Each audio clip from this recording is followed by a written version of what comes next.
Senhor esteja convosco. Ele está no meio de nós. Proclamação do Evangelho de Jesus Cristo segundo Marcos. Glória a vós, Senhor.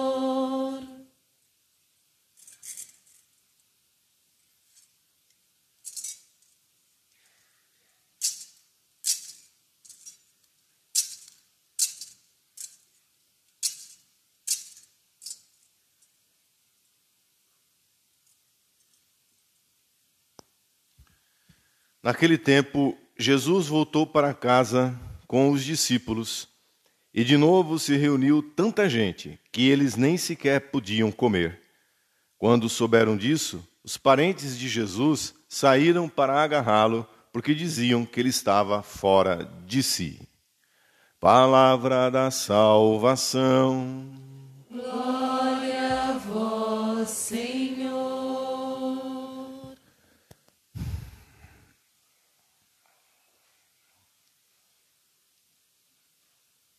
Que a palavra do Evangelho perdoe os nossos pecados. Amém. Amém. Queridos irmãos e irmãs, celebramos São Sebastião, glorioso mártir da Igreja, e olhando para São Sebastião, a Igreja nos dá a ocasião de meditarmos o que é ser cristão. Porque é isso que os santos fazem. Os santos, são uma ilustração do Evangelho. Quando a gente se pergunta como viver essa palavra, como é possível que eu possa viver aquilo que Jesus ensinou no Evangelho? Então nós olhamos para os santos, a Igreja nos dá os santos, eles são a ilustração de como é que nós devemos viver o Evangelho. Então, pelo fato de São Sebastião ser um mártir, a gente já se sente muito distante. Porque como é que eu vou morrer por Jesus e pelo Evangelho? Já nos sentimos tão pequenos diante da grandeza de alguém que tem a coragem, a graça de morrer por Jesus, pelo Evangelho, pela Igreja. Mas a história não é assim. A história de São Sebastião e dos mártires não começa com eles morrendo. A história de São Sebastião e dos mártires começa com eles sendo cristãos. É o ser cristão que cresce de tal modo no coração deles que é capaz de chegar diante de Deus aquela hora da decisão e eles optam, eles escolhem Deus a vida. É um amor que cresceu, uma conversão que aconteceu e que transformou a vida deles. No caso de São Sebastião, que é uma história, uma legenda porque algumas coisas a gente sabe, outras coisas a gente não sabe, outras coisas são histórias que contam, mitos que se contam, e se junta tudo e a gente tem uma ideia do que foi a vida de São Sebastião. Isso é assim para todos os mártires. Nós temos pouquíssimos acessos. De alguns santos, a gente sabe o nome, e olhe lá, que é um exemplo disso, São Jorge, o guerreiro. De São Jorge, da Capadócia, nós sabemos o nome e sabemos que ele era militar, e mais absolutamente nada. De São Sebastião, a gente sabe ainda algumas outras coisas, porque existe uma grande necrópole, um cemitério, as catacumbas de São Sebastião, e que alguma coisa nos murais da catacumba antiquíssima ainda preserva-se desenhos, ícones da vida de São Sebastião. Então, por ali e pelas legendas que se contam, alguma coisa se pode tirar, mais ou menos, da vida de São Sebastião. E nada disso diminui o nosso amor e nossa devoção por eles, porque só de saber que morreram por Jesus já é suficiente para nós estarmos aqui louvando e bendizendo a Deus. Mas o que nós sabemos é que ele tinha um alto posto dentro do exército romano. E esse alto posto dentro do exército romano dava a Sebastião, que era jovem, solteiro, a possibilidade de ter acesso às prisões romanas. De um modo especial, acesso ao Coliseu da cidade de Roma. Portanto, trata-se de alguém no coração do império. Alguém vivendo no coração da perseguição, porque era da sede de Roma, onde os imperadores moravam, que saíam as ordens de perseguição. E, portanto, os espetáculos mais grotescos, os espetáculos mais terríveis de perseguição aconteciam ali no Coliseu Romano. O Coliseu não é um ponto turístico apenas, porque para a maioria dos pagãos, de quem não conhece a fé, o Coliseu Romano é um ponto de turismo. Mas se você foi, se você não foi, Deus te abençoe e você vá. A primeira coisa que te choca é que quando você chega no Coliseu, o Coliseu é uma propriedade da igreja. E na entrada você tem uma cruz e uma placa imensa de pedra, dizendo que aquele lugar é santo e que ali não se pode agir, não se pode entrar, não se pode circular de qualquer maneira. Por exemplo, não se pode comer, não se pode... Apenas não só porque é um museu, mas porque é um lugar sagrado. Aquele chão, aquelas pedras foram banhadas com o sangue dos cristãos. E aí você percebe que havia um piso, e que aquele piso hoje não existe mais. E aí você tem acesso, lá no mais profundo, a uma série de quartos de separações, que são as cadeias, que são as prisões. Eram ali que os cristãos ficavam. E foi ali, entrando naquele lugar, que Sebastião teve a experiência de Deus mais profunda na sua vida. Ele já era cristão, mas foi olhando o sofrimento dos mártires que ele teve a certeza do amor de Deus na vida daquele que crê.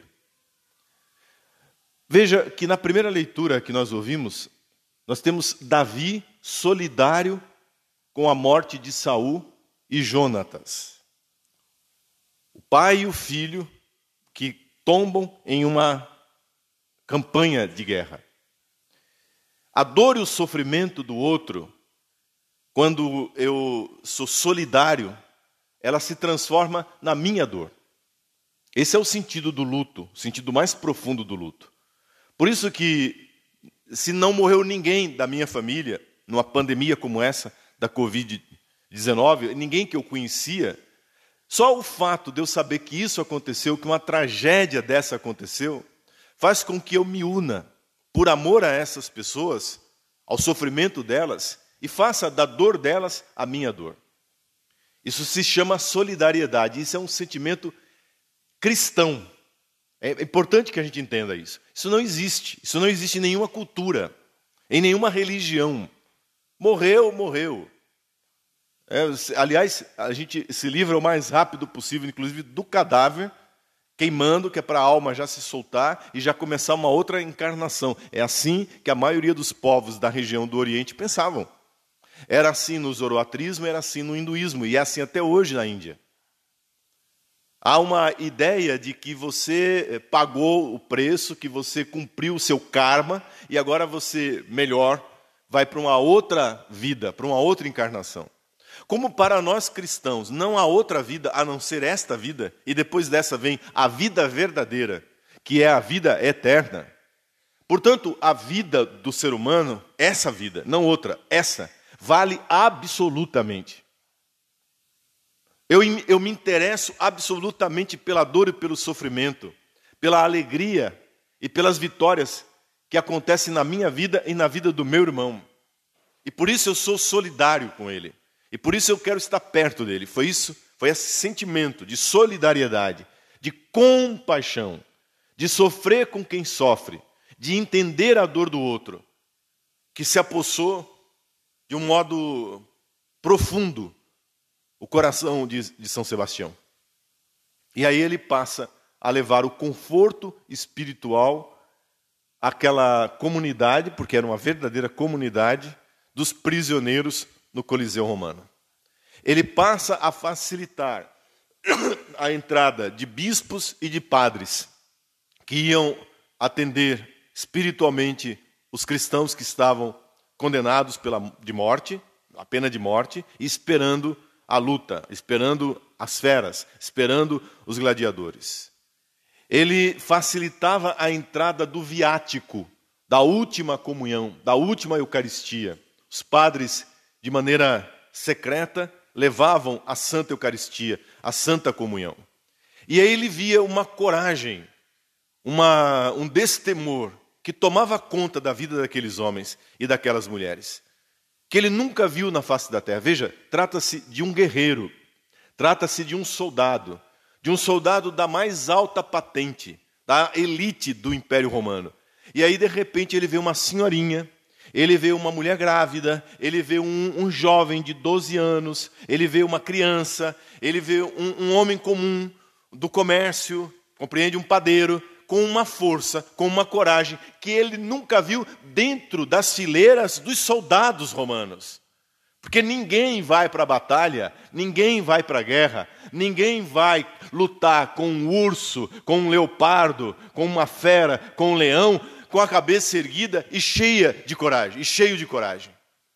Ora, o cara armado de unhas e dentes, com espada, com os mais diferentes tipos de armamento da época, principalmente com escudo, ele já ia temeroso, ele já ia, o soldado romano, já ia com uma série de cuidados, de treinamentos, e eles treinavam o tempo todo. Então ele não conseguia, a princípio, e isso fascinava, entender de onde vinha aquela força, de onde vinha aquela graça.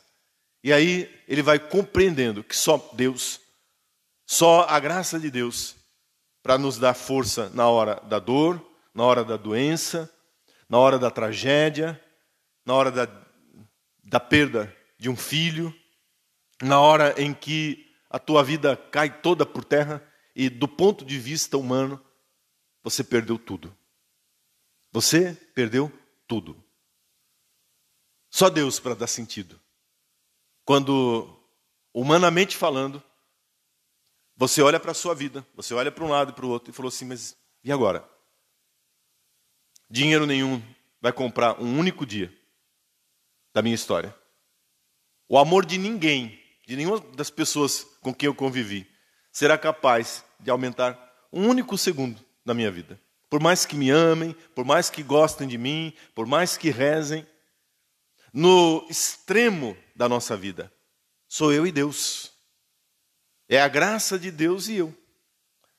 As outras pessoas rezam, intercedem, mas se eu não me aposso dessa graça, se eu não tomo posse dessa força sobrenatural, espiritual, quantas vezes nós já assistimos coisas assim? A família inteira rezando, todo mundo rezando, e a pessoa que precisa da oração em desespero, porque não crê, porque não confia, porque não se exercitou na fé. Assim como a gente se exercita para uma profissão, se exercita para o Enem, se exercita para um trabalho, se exercita para ficar com o corpo em forma. Ora, a alma precisa ser exercitada. Foi isso que São Sebastião entendeu. O espírito precisa de exercício. E o exercício do espírito é a fé. O exercício do espírito é a fé alimentada pela oração. Ora, não rezo, não busco a Deus quando o mundo cai, e o mundo cai, como é que a pessoa permanece em pé? E ali ele via, São Sebastião via pessoas de pé. E ele dizia, e ele disse, e ele vai dizer, eu quero essa fé, eu quero essa força, eu quero essa graça para a minha vida. E quanto mais ele via a força dos cristãos, dos mártires, mais atrevido ele ficava, mais destemido ele ficava, mais corajoso ele ficava. E ele começou a se arriscar muito, fazendo coisas que aí já não ficava mais na descrição. Ele começou a socorrer pessoas, a enxugar feridas, a cuidar de doentes, começou a mostrar que ele se interessava. Não era mais somente uma coisa disfarçada. Que quando você ama a Deus, quando você é solidário, chega uma hora que não dá mais para esconder. Quando Jesus está na sua vida, chega uma hora que não dá mais para fingir. É preciso que se dê o testemunho. E aí a consequência do testemunho. Então Sebastião é preso e é levado para ser morto. Um grupo de arqueiros do exército romano o atinge amarrado pela tradição, num pé de laranjeira. E ele é socorrido por Santa Irene, não morre, milagrosamente é curado. E aí, de novo, a experiência da solidariedade. De que quando um membro do corpo sofre, o outro também sofre. Santa Irene o recolhe, cuida dele, ele se recupera. E aí o conselho de Santa Irene é: a gente pode fazer mais aqui de fora, você não precisa se expor tanto. Mas ela estava falando com um soldado. E a vocação de um soldado é se expor à guerra. E aí não tem conversa, quando ele fica bom, ele decide continuar a fazer, e ainda agora com mais desassombro, com mais coragem, a ajuda ao próximo. Isso é ser cristão. Então, assim, se você nunca não sabe o que é ser cristão é amar o irmão. Ser cristão é dar a vida pelo outro. É se arriscar pelas outras pessoas. Isso é ser cristão. O resto é papo furado. Então eu estou aqui na igreja, na comunidade, e eu amo as pessoas. E eu me sacrifico por elas. Ah, mas vai custar um preço. Ah, mas isso e aquilo. Não tem mais isso e aquilo. Eu simplesmente faço. Porque isso é ser cristão. Ah, mas você vai ser trouxa. Não, vou procurar não ser trouxa. Mas vou procurar ajudar. Mesmo passando um recibo de trouxa. Vou amar as pessoas. Vou confiar que Deus tem poder de agir na vida delas. De transformá-las. Tenho confiança de que Deus pode curá-las. De que Deus pode restaurá-las. Isso é ser cristão. Ser cristão é viver um ato de fé cotidiano. Um ato de fé diário. Não tem nada de extraordinário. São Sebastião não viu nada de extraordinário. São Sebastião simplesmente era um soldado que cumpria a sua missão e que nas horas vagas, no acesso que ele tinha à prisão, ele ajudava seus irmãos cristãos. Era isso que ele fazia. Então, às vezes, a gente pensa que ser cristão é coisa do outro mundo. Não tem nada do outro mundo. Ser cristão é uma coisa desse mundo. No outro mundo, ninguém é mais cristão.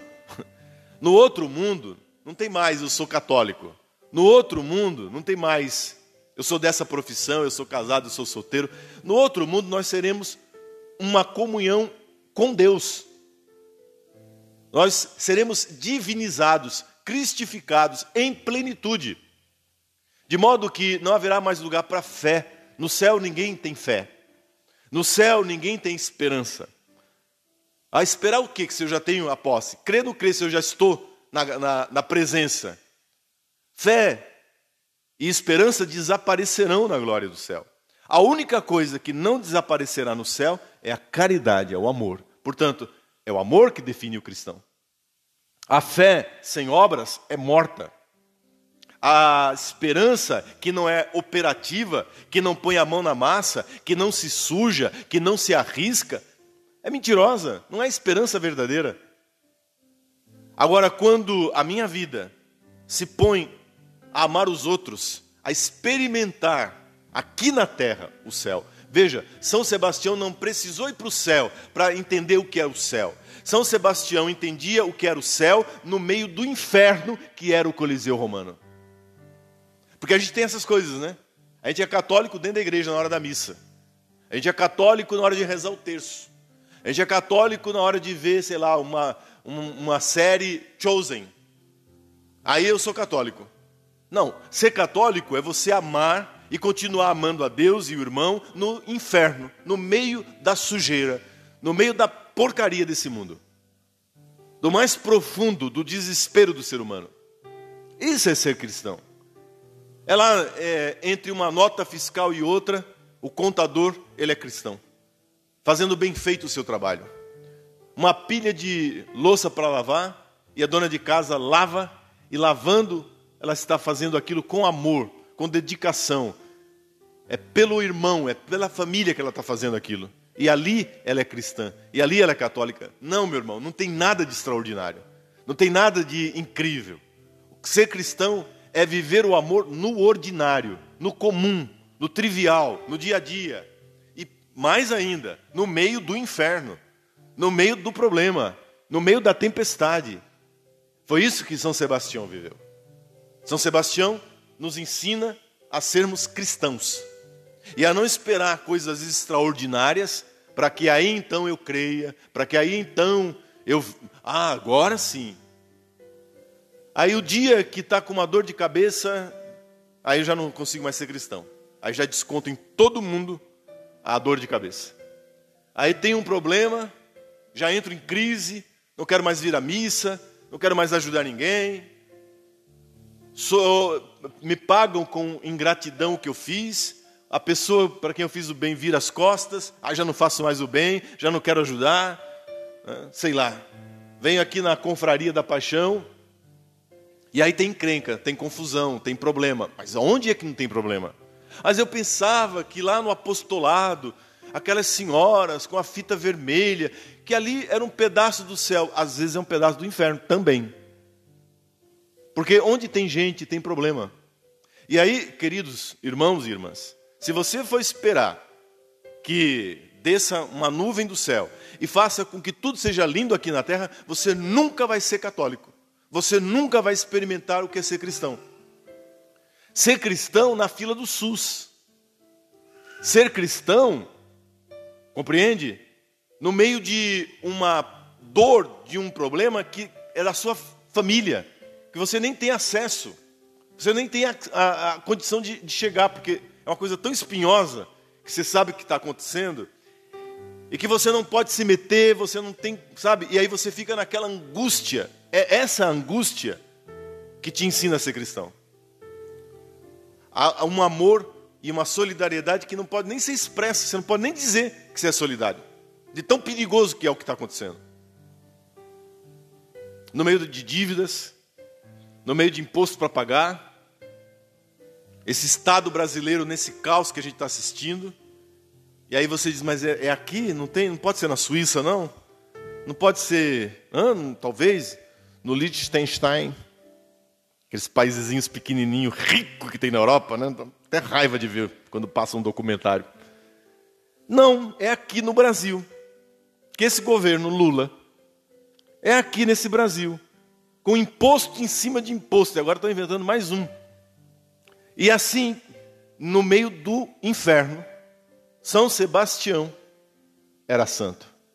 São Sebastião enfrentava, por amor a Deus e ao próximo, o céu aqui na terra. E isso é a mais pura verdade. No meio dessa confusão toda, a gente amando, sendo solidário, ajudando os outros, a gente se sente num pedacinho do céu. É um pedacinho, é uma pequena experiência do que será o céu.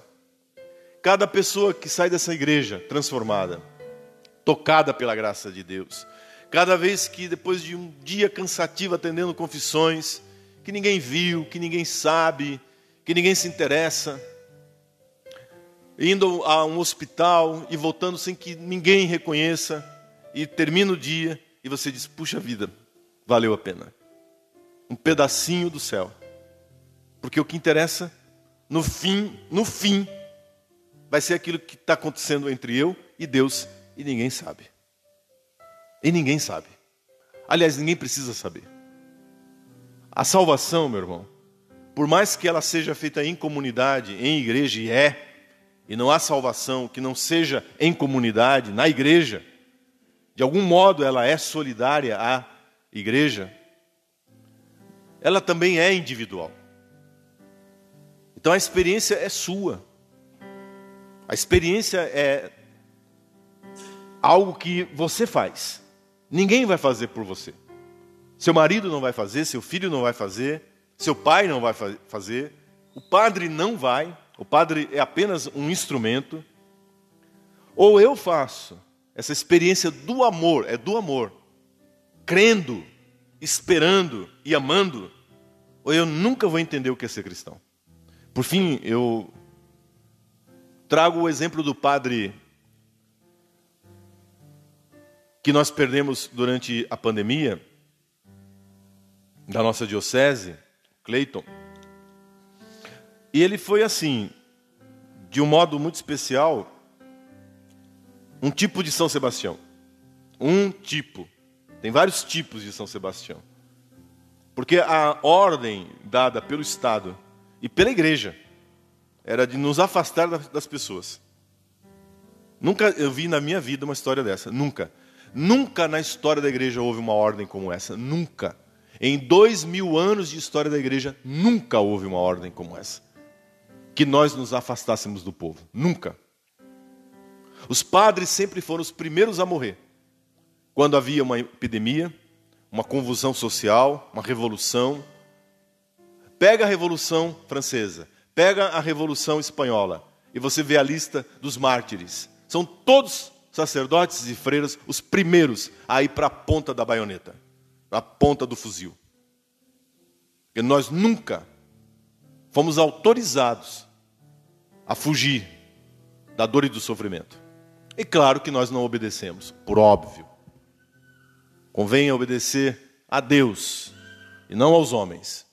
E o padre Cleiton foi para a trincheira. Aí você pode dizer, mas um pouco exagerado. Sim, mas o amor é exagerado. Eu não sei que amor é esse. Que não é amor. E aí, nesse amor desmedido pelas pessoas, tomando contato com as pessoas, é que ele morre. O padre Cleiton não morreu dentro de casa, fazendo as unhas e transmitindo live, mandando beijinho para as pessoas. Não, o padre Cleiton morreu no fronte de batalha. Como tantos médicos, como tantas enfermeiras, como tantos profissionais da saúde, como tantas pessoas que para ganhar o pão, para não ver seus filhos passarem fome, foram para a luta.